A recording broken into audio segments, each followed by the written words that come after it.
To understand how it all fell apart, you need to know who I was before. I grew up in a small town outside Sacramento, where the summers were dusty and the winters smelled of rain-soaked fields. My parents were teachers, their lives steady but small, and I was the dreamer who stayed up late reading marketing journals under my quilt, imagining a life bigger than the town's single stoplight. San Francisco was my escape, a city of glass and possibility, where I could paint my ambitions across a skyline that glittered with promise. I landed at Pinnacle Enterprises after years of hustling, internships, late nights, campaigns that turned startups into giants. By 32, I was a senior strategist. My office a sleek haven with a view of the bay, the Golden Gate Bridge a distant sentinel through the morning mist. My desk held neat stacks of reports, a photo of my fiancé Ethan, and me laughing on a beach, and a coffee mug that read "Hustle Hard." I was good at my job, damn good, and I knew it. Then there was Ethan, the man who made my heart feel like it could dance. We met 5 years ago in a crowded coffee shop in the Mission District, a quirky spot with mismatched tables and the smell of roasted beans. I'd spilled my latte, juggling my laptop and a bagel, and he'd swooped in with napkins and a grin that felt like a warm hug. Ethan was a graphic designer, all tousled brown hair and easy charm, with a passion for obscure indie bands that matched my own. We bonded over playlists and late-night talks, sharing dreams over glasses of cheap wine in our tiny apartment with creaky floors and a view of the city's twinkling lights. He proposed 2 years ago on a cliff overlooking the Pacific, the wind tangling my hair as he slid a simple silver ring onto my finger. "Clara," he said, his hazel eyes bright, "you're my forever." I said yes, believing we were building something unbreakable. Where life wasn't flawless, but it was ours. Sundays were for hiking in Marin, laughing over picnic lunches of sourdough and cheese, or curled up on our thrift store couch watching old sci-fi movies like Blade Runner. I was planning our wedding June at a vineyard in Napa, with fairy lights strung through the vines and wildflowers on every table. Another table, natst and there was that nary thats that sec. I'd spent hours designing invitations, imagining our vows, picturing a life where we'd grow old together, maybe with a kid or two and a house by the sea. Ethan was my anchor, the one person I trusted to hold my heart as carefully as I held his. I thought I knew him, the way you know the weight of your own footsteps, but trust, I learned, can be a fragile thing, and mine was about to shatter. It began on a Tuesday evening in October, a drizzly San Francisco night that wrapped the city in a soft gray haze. I was home early, a rare treat after weeks of late nights at Pinnacle. Our apartment was warm, the lavender candle. It lit, casting a soft glow over the kitchen table, where I sat sorting through wedding invitations. Each one was a labor of love, cream cardstock, hand-lettered fonts, a sprig of lavender embossed in the corner. I was picturing our guests opening them, smiling at the promise of our future. Ethan was in the shower, his off-key rendition of Nirvana's "Where Did You Sleep Last Night" drifting through the walls, familiar and comforting. His phone buzzed on the counter, a notification lighting up the screen. A heart eyes emoji from someone named Jess. My stomach twisted, a primal instinct I tried to dismiss. It's nothing, I told myself. A coworker, a friend, a client, but curiosity is a relentless beast, and Ethan's phone was unlocked with our anniversary, 0418. I hesitated, my thumb hovering over the screen. I'd never snooped before. Trust was our foundation. But something in that emoji, in the way it sat there so boldly, pulled me in. I opened the thread, and my world tilted off its axis. The messages stretched back months, a digital tapestry of flirtation and deceit. "Can't stop thinking about you," Jess wrote with a winking emoji. "Missed you at the bar last night," Ethan replied, his words casual but cutting.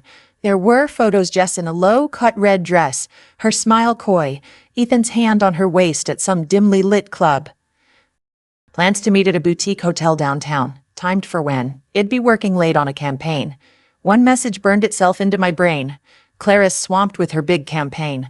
"We've got the whole weekend." My hand shook as I scrolled, each word a shard of glass slicing through my heart. Ethan had been lying to me, laughing over dinner while planning tryst with Jessica Harper, a coworker from his design firm. I didn't cry. Not then. Instead, a cold, searing anger settled in my chest, sharp and unyielding. I screenshot everything, my fingers moving on autopilot, preserving the evidence of his betrayal. Then I locked his phone, set it back on the counter, and grabbed my coat. I needed air, space, anything to keep from shattering. The rain soaked my hair as I walked through the Mission, the neon signs of taquerias and dive bars blurring through my tears. The city was alive, laughter spilling from doorways, music pulsing from open windows, but I felt like a ghost drifting through a world that no longer made sense. I replayed every moment I'd trusted him. Our first date, when he'd drawn a doodle of us on a napkin, his pen sketching my smile with care. The night we stayed up until dawn, planning a future with a dog named Bowie and a house with a garden. The way he'd kiss my forehead and call me his North Star. All lies tainted by his betrayal. The signs had been there, late-night texts he'd dismissed as client stuff, weekend trips he'd called freelance gigs, but I'd been too busy, too trusting to see them. I walked for hours, the rain plastering my jeans to my legs, my mind a storm of questions. How had I been so blind? How had I let him make a fool of me? When I finally returned home, Ethan was asleep, sprawled across our bed, oblivious to the chaos he'd unleashed. I stood over him, watching his chest rise and fall, his face peaceful in a way mine hadn't been in hours. I wanted to shake him, scream at him, demand answers, but I didn't. Instead, I slipped into the guest room, locked the door, and sat on the edge of the bed staring at the ring on my finger. It felt heavy now, a lie I'd worn for too long. I slid it off, placed it on the nightstand, and let the tears come. They weren't soft or quiet, they were raw, wrenching, the kind that leave you hollow. I cried for the future I'd lost, for the trust I'd given so freely, for the woman I'd been before that night. Work had always been my refuge, a place where I could bury my doubts in data and deadlines. Pinnacle Enterprises was a tech titan, its headquarters a glass and steel monolith in the heart of Soma. My office was a sanctuary of order, neat stacks of reports, a photo of Ethan and me on a beach in Santa Cruz, the bay shimmering outside my window like a promise. I'd poured my soul into my role, leading campaigns that turned obscure startups into household names. My latest project, a rebrand for a fintech client, had boosted their revenue by $10 million in 6 months. I was on track for a promotion, maybe even a corner office. But beneath Pinnacle's polished surface, something rotten was festering.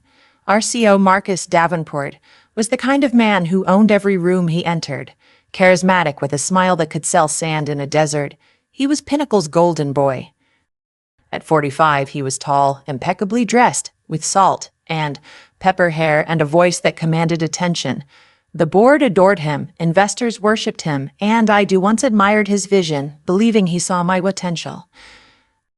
I'd earned his praise, or so I thought, with campaigns that made headlines, but Marcus had a shadow side. One whispered about in the break room over lukewarm coffee. It started subtly, like a crack in a foundation you don't notice until the house starts to tilt. Compliments that lingered too long. "Clara, that dress makes you the star of the boardroom," he'd say, his eyes too bold, his tone too familiar. His hand brushing mine during late-night strategy sessions. The touch too deliberate to be accidental. Invitations to private dinners to discuss my career trajectory, always delivered with a smile that felt like a trap. I deflected, keeping my responses professional, but the unease grew like a weed, choking out my confidence. I told myself it was just his personality. Marcus was charming, larger than life. Surely I was misreading things. Then came Priya, my best friend at work. She was a data analyst, brilliant and fierce, with a laugh that could cut through the office's sterile hum. Bonded 3 years ago over late-night pizza during a crunch, sharing dreams of breaking the glass ceiling and maybe starting our own. Firm one day, Priya was my rock at Pinnacle, the one who'd text me memes to get through a bad day or slip me a coffee when I was buried in deadlines. But for weeks she'd been off quiet, her eyes darting away when I asked if she was okay. Her usual spark was dimmed, like a light bulb flickering before it burns out. One afternoon, I convinced her to slip out to a cafe near the office. A cozy spot with mismatched chairs, exposed brick walls, and the rich smell of espresso. We sat in a corner, away from the tech bros and their laptops, and I pressed her to talk. "Priya, what's going on?" I asked, my voice soft but firm. She stared at her latte, her fingers tracing the rim of the cup, then looked up with tears in her eyes. "Clara, I can't keep this in anymore," she said, her voice trembling. She told me how Marcus had cornered her after a late meeting in the executive boardroom, the city skyline glowing through the glass walls. His tone had shifted from professional to predatory, suggesting they get to know each other better over drinks at his hotel. Had implied her promotion, a senior analyst role she'd been gunning for, depended on it. When she refused, her voice shaking but resolute, he'd smiled cold and sharp and said, "Think about your future, Priya." The next week, she was reassigned to a dead-end project, a data audit no one cared about, effectively stalling her career. "He's married, Clara," she whispered, tears spilling over, "and I'm not the only one." I felt the air leave my lungs, my hands clenched around my coffee cup so tightly I thought it might crack. Priya was one of the best analysts we had, her work critical to my campaigns. To see her sidelined, her confidence shattered, lit a fire in me. I pressed for more, and she shared names, other women who'd faced similar pressure. Over the next week, I met them in quiet corners of the city, dive bars and the Tenderloin park benches in Golden Gate Park, anywhere away from Pinnacle's prying eyes. Their stories were a grim echo of pre-eyes, inappropriate advances, veiled threats, careers derailed for saying no. Sarah, a junior designer, described a client dinner that turned out to be just her and Marcus, his hand on her knee under the table as he poured her wine. Emily, a project manager, shared emails where he'd hinted at promotions in exchange for favors, her refusal leading to a demotion to a low-profile team. Another woman, Lisa, had quit after Marcus's advances became unbearable, her complaints to HR dismissed as insufficient evidence. Marcus was a predator, his power a shield. Pinnacle's culture enabled him. HR was toothless, a department staffed with loyalists who buried complaints in bureaucratic black holes. The board worshipped Marcus for the stock price, blind to the rot beneath, and his personal life was no better. He was married to Alina Davenport, a philanthropist whose charity galas were splashed across society pages. Their marriage was a fade, a polished lie to match his CO persona. But whispers of his affairs were an open secret in the office. I'd once respected him, believed in his vision for Pinnacle. Now I saw him for what he was, a man who preyed on trust, just like Ethan, wielding power like a weapon. That week my world collapsed. Ethan's betrayal was a knife to the heart, each memory of his lies a fresh cut. I'd moved to the guest room, avoiding him as he tried to act like nothing was wrong. His good morning greetings met with my silence. At work, Marcus's behavior and Pinnacle's complicity made me feel like a cog in a machine that chewed up integrity. I was drowning in anger and heartbreak, my trust in love and ambition in people shattered. Nights were sleepless, my mind a carousel of what-ifs. I'd sit in the dark staring at the engagement ring on the guest room nightstand, its shine mocking me. Who was I now? The confident woman who'd built a career from nothing. The dreamer who'd believed in forever with Ethan. I didn't recognize myself. I hit rock bottom one night, sitting on the floor of the guest room, a bottle of Pinot Noir half empty beside me. The city outside was alive, its lights pulsing through the fog like distant stars, but I felt hollow. Ethan was out, probably with Jessica, while I was unraveling at work. It dodged another of Marcus. Invitations. Invitations. His smile as sharp as a blade when I declined a strategy session at his favorite rooftop bar. I was tired of being lied to, tired of being used, tired of feeling powerless. I wanted to scream, to break something, to make them feel the weight of what they'd done. But then, in the quiet of that dark night, something shifted. The fog outside my window parted, revealing a sliver of moonlight, and I felt a spark of clarity.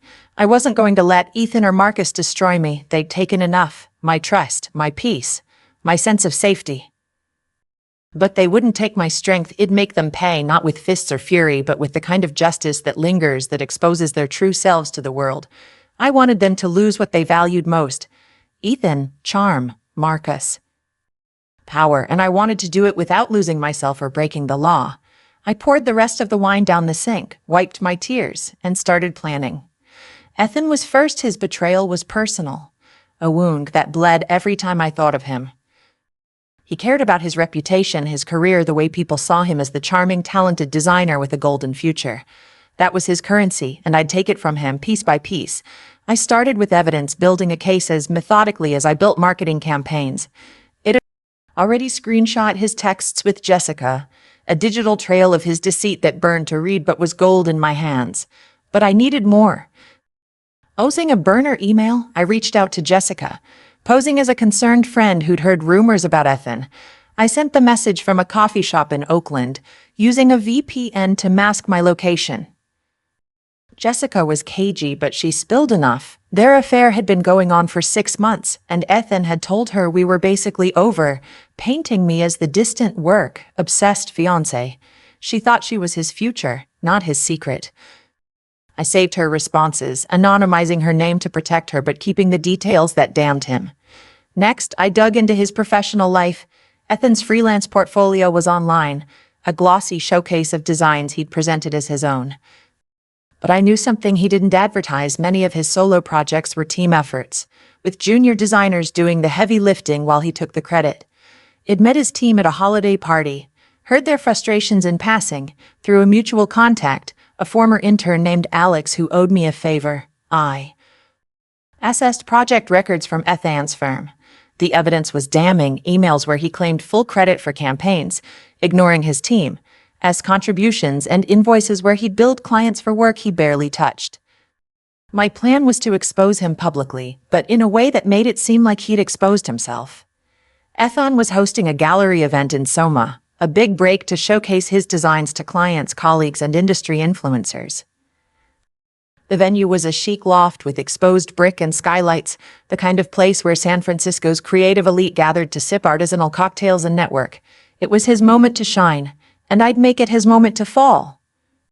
I created an anonymous social media account, Design Truth Seth, and crafted a post, a cautionary tale about integrity in the creative industry.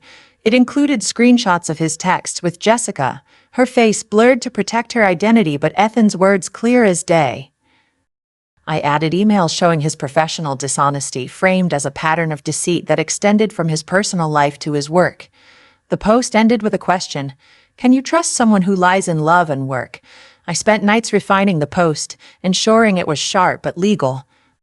I consulted a lawyer friend, Maya, over drinks at a dive bar in the Castro, framing it as a hypothetical. She confirmed that public records and anonymized screenshots were fair game, as long as I didn't incite harm or reveal private data. I scheduled the post to go live halfway through the gallery event, using a bot to amplify it with tags for Ethan's boss, major clients, and local design influencers like the editor of SF Design Weekly. I also sent an anonymous tip to a design blog, linking to the post and offering context without revealing my identity. The night of the event, I stayed home, my laptop open, my heart pounding. Priya, who'd agreed to attend, texted me updates. The gallery was packed, Ethan in his element, charming the crowd in a tailored navy blazer, his smile as bright as the spotlights on his work. Then the notifications started.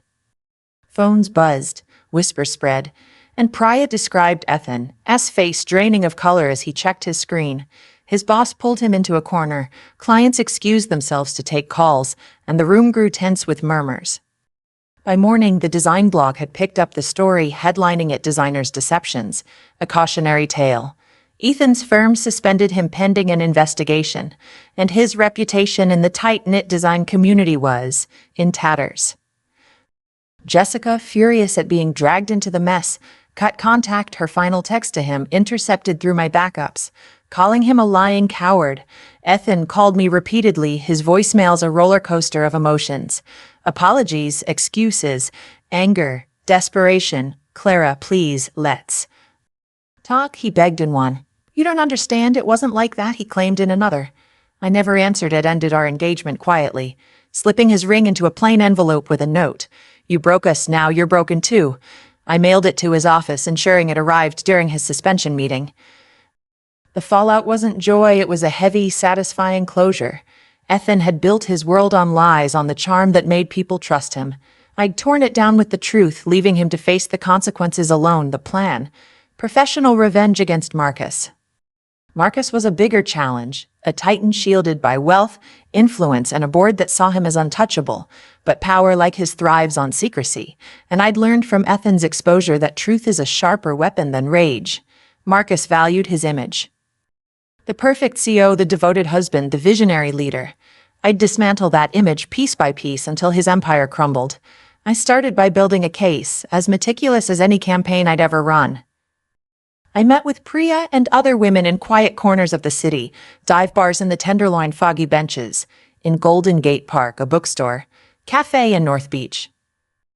I recorded their stories in a locked notebook, each account a brick in my foundation, dates, times, specific comments, and the consequences they'd faced. Sarah described a client trip to Napa where Marcus had booked a single hotel room, claiming it was a mix-up, his hand lingering on her arm as he handed her a glass of wine. Emily shared emails where he'd hinted at promotions in exchange for weekend getaways, her refusal leading to a demotion to a low-profile team. Lisa, who'd quit, recounted a late-night meeting where Marcus had stood too close, his voice low and suggestive, until she fled. I anonymized their stories, protecting their identities, but kept every detail precise. Then, I dug deeper, using my access as a senior strategist to cross-reference their stories with company records. I found patterns. Women who rejected Marcus were reassigned to dead-end projects, their performance reviews suddenly critical, while those who played along got raises or high-profile assignments. I spent nights in my apartment, the city's hum outside my window poring over HR files I had clearance to access. The data painted a picture of systemic abuse, enabled by a culture that rewarded silence. But the real breakthrough came during a campaign audit. Buried in financial reports, I noticed consulting fees paid to a shell company, Apex Solutions. The payments were irregular, $50,000 here, $75,000 there, tied to no clear deliverables. I cross-referenced them with Marcus's travel records, accessible through the shared server for campaign expense tracking. The fees coincided with his personal trips, lavish getaways to Aspen, Paris, and Miami, where he'd pressured employees like Sarah to join him. I traced Apex Solutions through public records, confirming it was a front, its address a PO box in Delaware. Marcus was embezzling, using company funds to fuel his lifestyle and cover his tracks. Confronting him directly was suicide. Har was loyal to him, and the board would bury any complaint to protect the stock price. Instead, I became a ghost. I created an anonymous whistleblower profile, Pinnacle Truth, using a secure email and a VPN I set up at a public library. I compiled a dossier, anonymized victim testimonies, financial records, screenshots of Marcus's inappropriate emails, and travel receipts tying the payments to his trips. Every piece was legally obtained, my access as a strategist covering my tracks. I spent weeks refining the dossier, checking every detail, consulting Maya again to ensure it was airtight. "You're playing with fire," she warned, but confirmed it was legally sound as long as I stayed anonymous and didn't fabricate evidence. My target was Rachel Inuen, a veteran investigative journalist at the San Francisco Chronicle, known for exposing corporate corruption. I sent the dossier via an encrypted email, including a tip. Marcus was set to deliver a keynote at TechCon, a high-profile conference at the Moscone Center, attended by Pinnacle's board, investors, and tech media. The timing was perfect. His speech was billed as a vision for the future, his moment to shine. I wanted it to be his downfall. The article dropped at 8 a.m. on the day of the conference, headlined "The Dark Side of Pinnacle, CEO's Misconduct Exposed." It laid bare Marcus's harassment, the financial fraud, and the toxic culture that enabled him, backed by my evidence and Rachel's follow-up interviews with former employees. Social media erupted with Pinnacle Truth as current and former staff shared their stories, tweets about late-night meetings, demotions, and ignored complaints. By 10 a.m., Marcus's keynote was canceled. The board announced an internal investigation, and investors began pulling funds. By evening, Marcus was placed on administrative leave, his pristine image shattered. I watched it unfold from my office, my heart racing but steady. I'd been meticulous. The whistleblower profile was untraceable, routed through multiple vements, My browser history used a burner laptop for the final send and kept no physical copies of the dossier.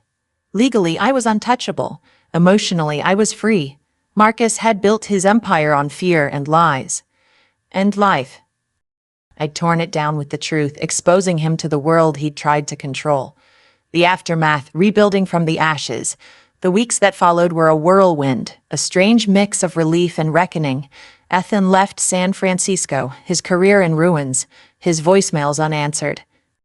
I heard through Alex that he'd taken a low-level job in Portland, designing flyers for a print shop, A far cry from his gallery dreams. Jessica moved on. Her trust in him as broken as mine, her final text to him calling him a spineless liar. I sold our apartment, trading it for a smaller place in Oakland, a sunny studio with a view of Lake Merritt. The rent was cheaper, the memories less haunted.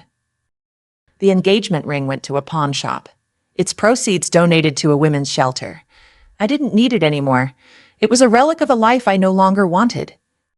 At Pinnacle, Marcus resigned under pressure, his marriage crumbling as Alina filed for divorce, the society pages now filled with whispers of his affairs.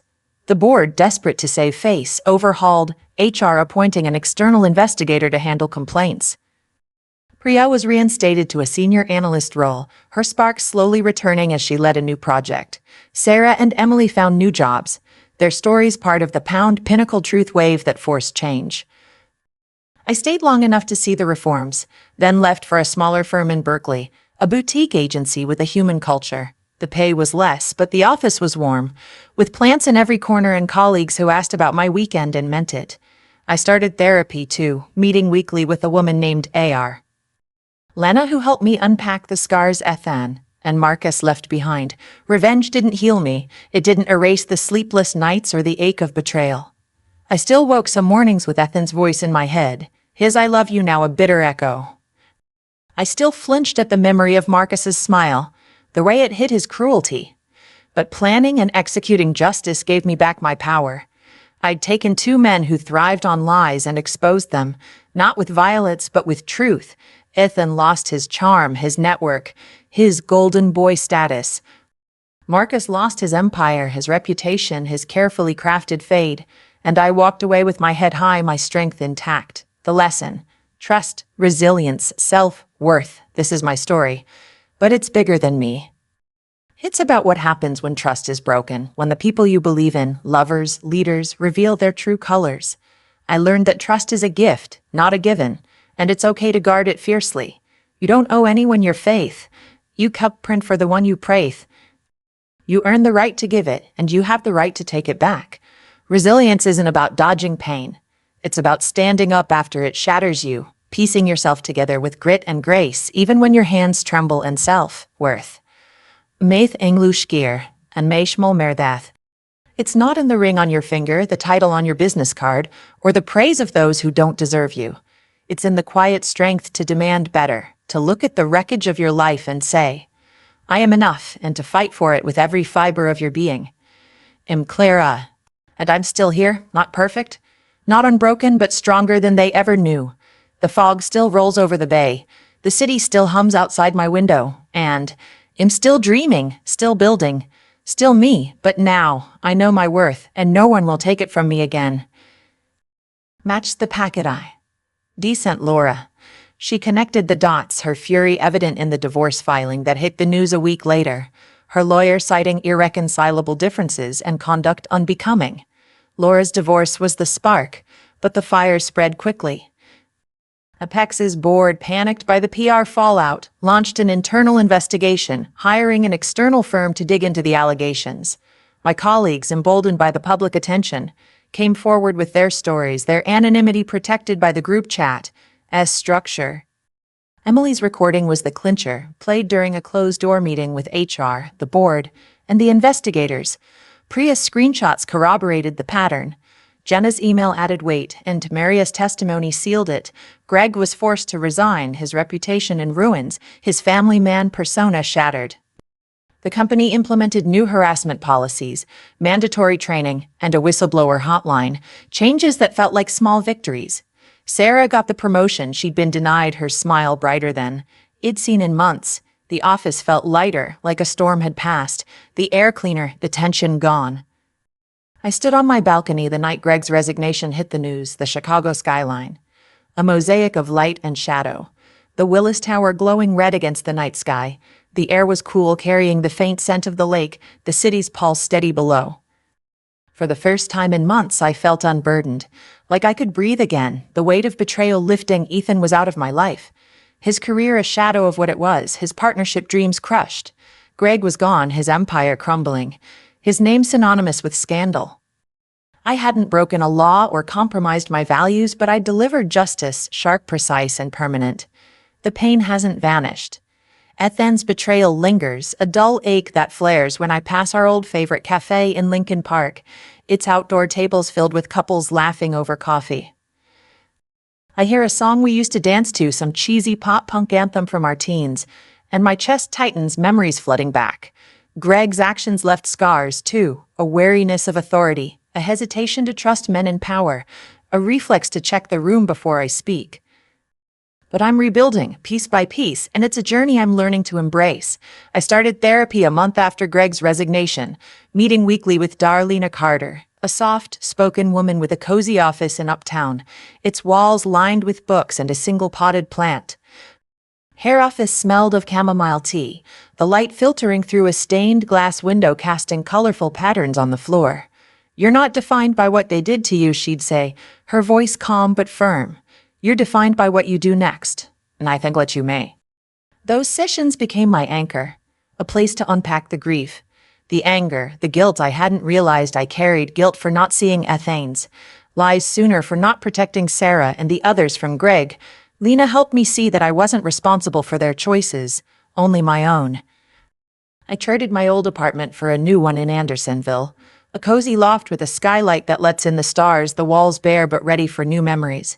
I painted them a soft blue, hung a painting from a local artist, a vibrant swirl of color that feels like hope, and built a shelf for my books, my journals, the stories I'm still writing. The air smells of fresh paint and possibility, the creak of the floorboards a reminder that this is mine, a space untainted by betrayal. I took a job at a smaller firm led by a female CEO, Rachel, whose office is cluttered with plants, photos of her kids, and dog-eared novels. She leads with integrity, her feedback sharp but kind, her door always open. I'm learning to trust again, to believe in my work, my worth, myself. Mia has been my constant, her texts a daily reminder that I'm not alone. "You're a badass." She texted last week, attaching a photo of us from college, our faces smeared with paint from a dorm room art project. Sarah and Priya check in too, our group chat now filled with memes and plans for drinks, a testament to our survival. Caitlin and I stayed in touch, our shared betrayal forging an unlikely bond. She left Ethan's firm, taking a job in New York, her emails filled with updates about her new life. Her gratitude for my honesty. Laura, I heard, started a foundation for women in the workplace, channeling her pain into purpose. I don't know her, but I'm proud of her. A stranger connected by shared betrayal. The women at the shelter who benefited from the donation I made in Ethan's name sent a thank you note, their words simple but profound. "Your gift gave us hope. I keep it on my fridge, a reminder that even pain can create something good." If there's a lesson in all this, it's that betrayal doesn't define you, your response does. Trust is fragile, a glass sculpture that shatters under the weight of lies, but it's not the end of you. When someone breaks it, you can let it destroy you, or you can gather the pieces and build something stronger, sharper, more resilient. I chose to fight not with anger or violence, but with clarity and cunning, with a plan that left no fingerprints but changed everything. Resilience isn't about avoiding pain. It's about walking through it, learning from it, and coming out the other side with your head high, your heart intact. Justice, when done right, isn't just revenge, it's a declaration that you're worth fighting for, that your voice matters, that you can take back what was stolen.